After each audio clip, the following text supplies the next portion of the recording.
नमस्ते प्रणाम।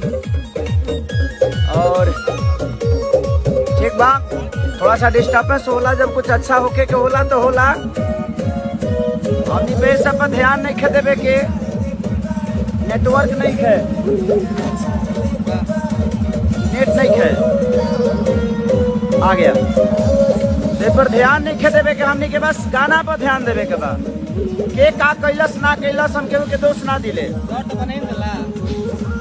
लेकिन गाना डर तो बनाइए दिले बना देले बा। इतना शेयर करिए आप लोग और सब्सक्राइब करिए कंपनी को भी, बदनाम इंटरटेनमेंट। और हम किसी को दोष नहीं देते हैं। और ये गाना कब गाए, हम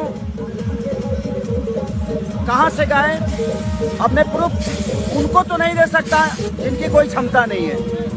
जिनको देना है मैं अपने गायकी से, अपने डांस से, अपने लिरिक्स से अपने भाइयों को दे चुका हूँ, अपने जनता को दे चुका हूँ जो मुझसे मोहब्बत करते हैं। और मुझे डिस्टर्ब करने वाले शायद 10 होंगे, लेकिन मुझे लगता है ना ये करोड़ों में प्यार करने वाले लोग हैं। तो मुझे उनको तो मैं प्रूफ नहीं दे सकता, जो खुदे मुझे गाली देकर अपना घर चलाते हैं।